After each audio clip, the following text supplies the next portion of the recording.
What's up, everybody? Welcome to Normieville. So in today's episode, I wanted to cover, give an update to one WNBA star, Brittney Griner. Now, we all remember what happened to Brittney Griner. She was caught at the time allegedly having cannabis oil and paraphernalia, trying to exit Russia at the time. She was detained. Trial occurred. Some back and forth went with the Russia and the United States trying to get her released. The trial happened. She was convicted of, said offense. And then she was, some stuff happened with diplomats and whatnot, and she was released back to the United States of America, even though Paul Whelan's still over there, but that's another story. And so Brittney Griner was in a Russian gulag for months. Now, we understand before this happened, not too long ago, Brittney Griner actually had a particular opinion about the national anthem right here. This was in 2020, by the way. It says here, Brittney Griner and Breonna Turner called for the WNBA to stop playing the national anthem. This was in 2020. This is at the height of things going on in the United States of America as far as racism and police brutality and all those kind of things. And so she was calling for the WNBA to stop playing the national anthem. And of course, back then, everybody was woke and still is to a bigger degree. But you all understand that, right? And so Brittney Griner was, like I said, a Russian gulag. But now that she's back to the good old US of A, she has changed her tune about the national anthem and about the freedoms that she has to be able to protest the things that are going on in our country. As you can see here from the Fox News article. It says Brittney Griner discusses national anthem stance in a return. Guess what? Guess what she said? I definitely want to stand.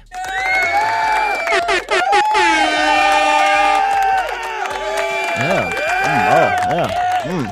Now you want to stand, huh? Now you want to stand.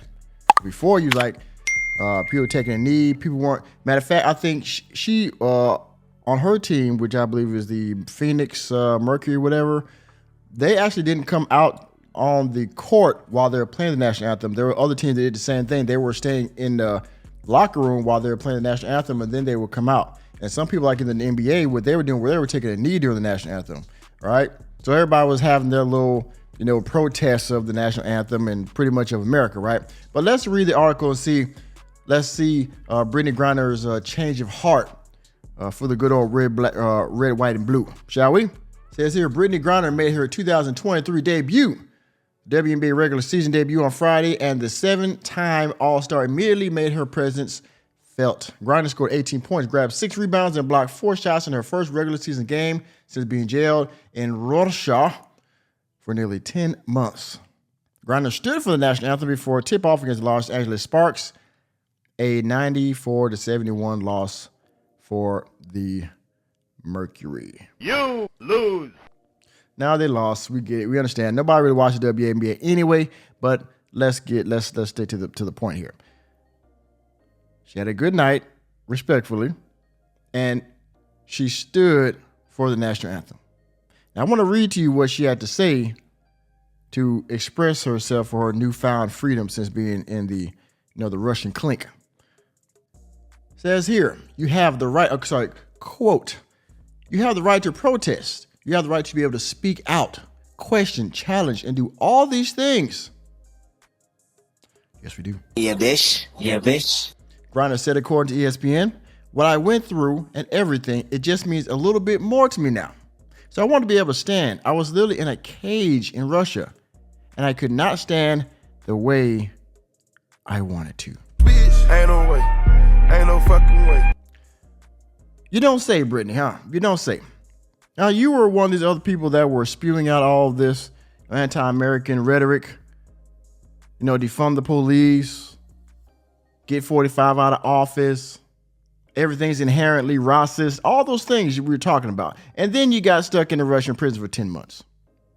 And then you couldn't say anything. You couldn't protest. You couldn't speak out. You couldn't, none of that stuff. And so now you get back to the States, you get released by the United States government. Now all of a sudden, I cherish these freedoms that we have, to be the right to be able to protest, the right to be able to speak out. We always had that, Brittney. But see, the problem is that y'all think that you're being somehow downtrodden, that you're like a prisoner and you're speaking out because you're in a cage. Well, no, you actually have the right to do those things. That the reason that soldiers go to war, the reason that, some of these politicians, even though they're crooked, they do these things and they hold up the Constitution, at least for the most part now, it's because so you can be able to do that. Mind you, when the new MWO comes up, you won't be able to do these things. So take advantage of it. Okay. Griner was arrested February 2020 at Moscow's airport after authorities discovered vape canisters with cannabis oil in her luggage. We all know that story, so I'm not going to rehash it. But y'all know what happened. So let me read another statement from, I believe it's Brittney or one of her associates. And let's talk about some more of these freedoms that she now realizes that she has. Says here, quote, "I appreciate everything a little bit more. All the small moments like, oh, I'm so tired and don't want to go to practice today. That has changed, honestly," she said.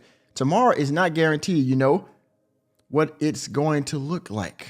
I feel a lot older somehow too. Yes, crushing big rocks and the little rocks will do some, will help that out, right? Shots fired, shots fired. Crushing those big rocks and little rocks in the snow will make you a lot older and tired." Griner stated in July 2020 that she didn't think the national anthem should be played during the WNBA season, adding that she would not be on the court for the anthem if it were to continue to be played before games. So let's read one more statement of freedom. Quote, "Last year, most WNBA teams chose to remain in their locker rooms during the national anthem in a gesture of unified protest against the incongruity between the values the anthem signifies and the realities for Black people in America." Blah, blah, blah. Lindsay Kagawa Colas wrote, "This year, as so much remains unchanged, some teams or players may do the same. Others may kneel or sit. Others, including Brittney Griner, plan to stand up physically for the anthem itself and symbolically for the rights of their peers to make themselves heard and express dissent loudly and boldly, and in accordance with the proudest traditions of the country, however they see fit." So, of course, we had to turn this into some type of revolution that, I'm going to stand because I believe in our right to protest. So somehow I still get to keep my woke card, right? Says, quote, "Having been put in a little cage, too small for her frame, stripped of her essential American freedoms and deprived of even her most basic rights during a sham trial and unjust sentencing." Well, Brittney, again, one of your rights in America is the right to a speedy trial, the right to an attorney, okay? The right to have a trial and be heard by a jury of your peers. Those are all rights that you get in the United States of America. Another reminder. Brittney, supported by many other players, will make a statement this WNBA season by standing tall for those uniquely American freedoms to show you're right. The most important of which being the absolute and inviolable constitutionally protected freedom to stand, sit, kneel, praise, protest, and otherwise make your voice heard. Colas continued. So, Brittney Griner now has a change of heart. Now, you know what? I'm going to stand for the national anthem because it means something to me now. It should have meant something to you the whole time, Brittney. But as you can see, when you're in a jam, just like people that call them religion when they get in trouble. Now you see that I really need these things. And somebody like myself that is retired military, I've been to Kuwait, Iraq, Afghanistan, Poland, Germany, you name it. Okay? You appreciate the things that you have in the United States of America when you don't have them. And even though you might be in some place like Germany or South Korea or somewhere where it's still a modern city, there's still conveniences and things that they don't have that America does. And you grow to appreciate those things, whether you're in a developed country, a first world country like Germany, and whether you're in a first world country like Germany or North Korea, or whether you're in a war-torn or first world country like Afghanistan, Iraq, parts of Kuwait, maybe in Africa or wherever, parts that are very much downtrodden, beaten by war and things like that. They don't have these precious things that we have in the United States of America. So, Brittney, I hope that you understand now that you have a lot more freedoms than you thought. And pray that you never have to witness or have to be in a situation like you were 10 months ago. You understand what I'm saying? So that's my time. I'm done talking about it. Thank you for attending another episode of Normieville. You know me. I'm just a normie here to bring you the latest and greatest in the sports, politics, and entertainment. Let me know what you think about this down in the comment section. Please hit the like button, hit the subscribe button, and the notification bell on your way out of the door. And I will see you on the next video.